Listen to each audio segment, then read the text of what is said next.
Good afternoon. I hope everybody is happy, healthy, and it looks like Tucson is shrinking, not in size, but in number of people. I think all the snowbirds have left already, and the ones that haven't left, they're frantically packing to get the hell out of here because it's getting hot. So it will be nice. It will be hot, but the summer is always brilliant here, I think, because we have, I don't know, like 1/3 the amount of people. So that's sort of nice. And guess what? Then there's always no traffic. We were joking about this the other day. I mean, I lived in the Bay Area for 32 years. So let's talk about traffic. Getting from El Cerrito to downtown San Francisco, that was just no fun anymore. And now I go, well, yeah, let's not go Friday afternoon because there's going to be too much traffic. It's funny how the perspective changes. Anyway, today I am going to tell you about something that to me, when I was a little girl, was just fabulous because I had never been on a boat. The only thing I had done is that if you watch some of my videos, that my dad and I would get in the river and we would try to get on those barges, but that's not a boat ride. That's an illegal activity. That, by the way, my father encouraged, so there you go. So one day, my sweet grandmother, who of course lived with us, she said to my mother, you know what, I want to take the little one on Saturday and we're going to be gone all weekend. Is that okay? Because I have saved up money for a boat trip from Bremen to Wilhelmshaven. It's a tiny little village on the Weser, very close to the North Sea. And that was fabulous. I went, oh my God, I'm going to go on a boat. I'm going to go on a boat. Something I'd never done. And it turned out to be brilliant. It was a fairly small boat. But what was fun about it, I saw Bremen from a different perspective. We were on the Weser, on the river, and I could still see St. Peter's, the beautiful cathedral, but then I could see the harbor, and then, of course, this beautiful landscape as we were scooting along. But before we actually left Bremen, they were actually building a very, very large yacht. And we zoomed right by that, and I thought, wow, look at that. That thing is huge. And I said to my grandmother, Oma, when I go to America, and she says, oh, you are now really going? And I said, oh, yes, someday I know I'm going to go. And so we'll probably, I'll have to go on a boat. So is that boat going to be this big, or is it going to be a lot bigger? And she said, oh, no. It's probably going to be about 100 times bigger because you have to go over this huge ocean.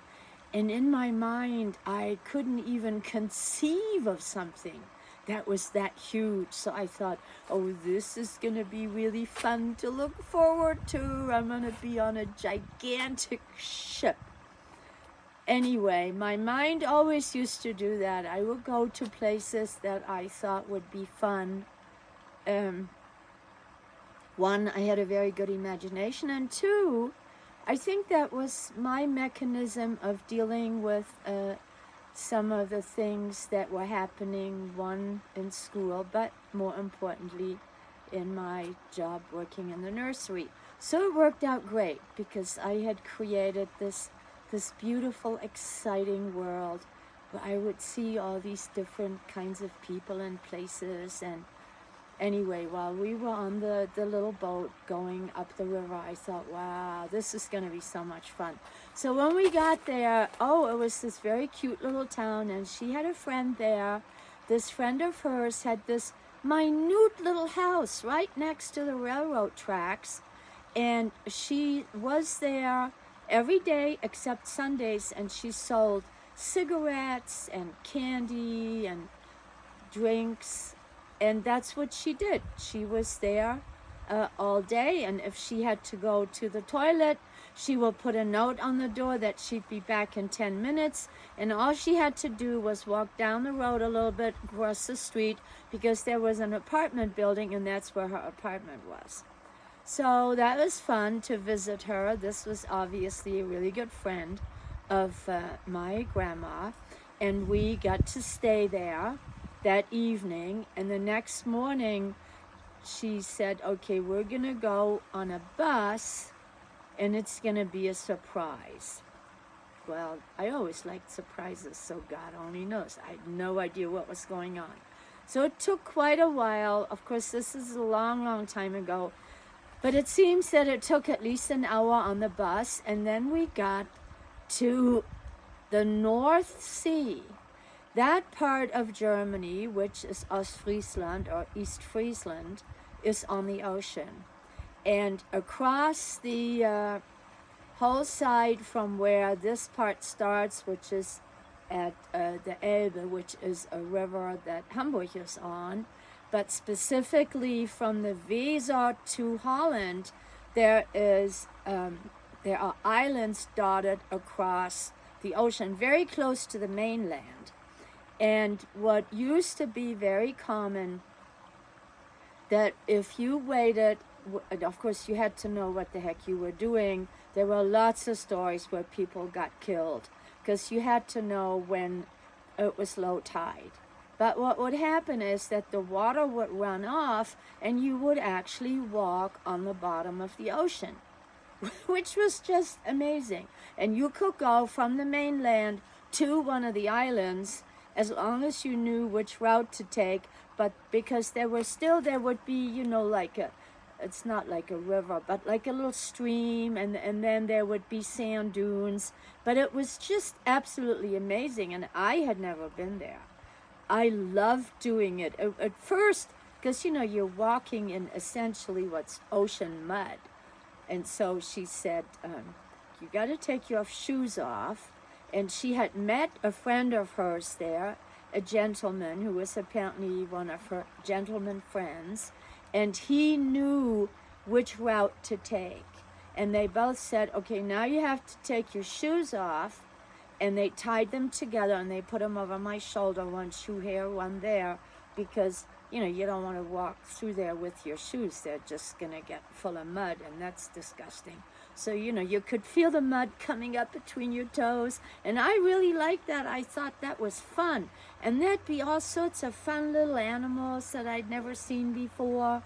And as we were walking, all of a sudden this wooden cart came by with horses, and it had a whole bunch of people in it. And my grandma said, yeah, those are the people that want to go to the island, but they don't want to walk. And I thought, well, that wouldn't be any fun.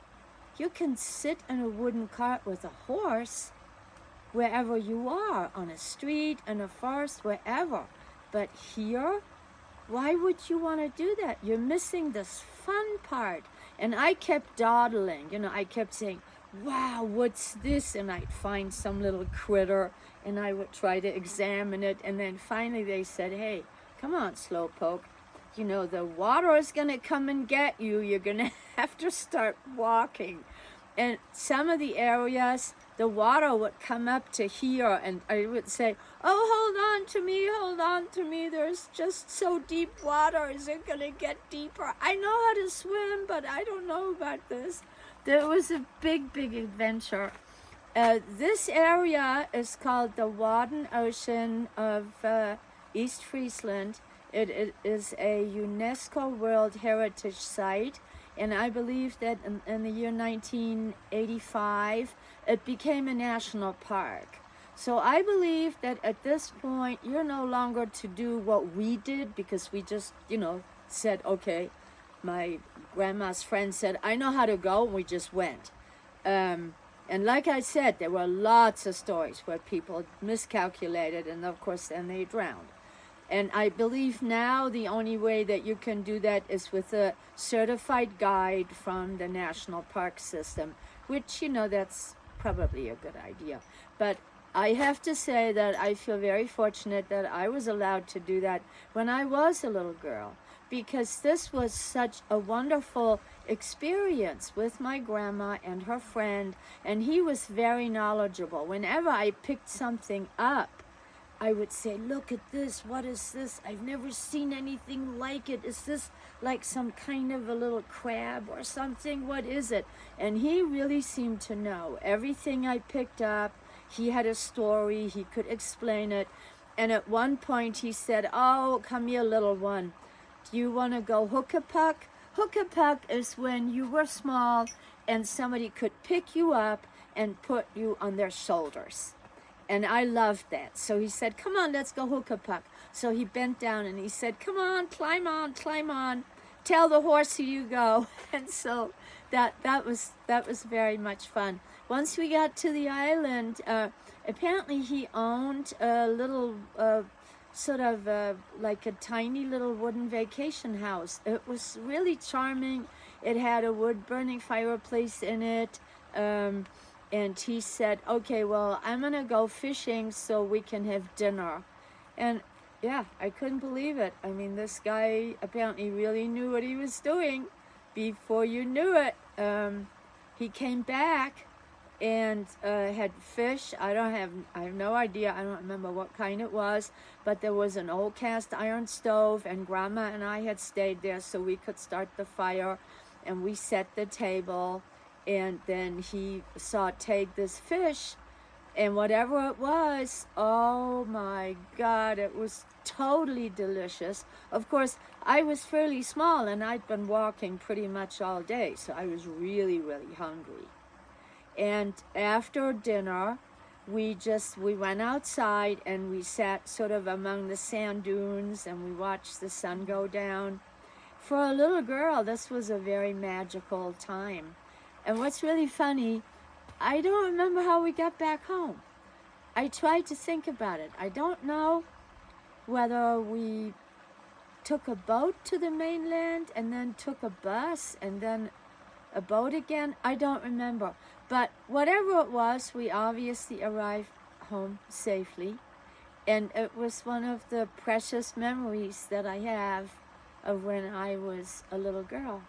So I hope you enjoyed my story, and please subscribe, and I will probably see you next Sunday.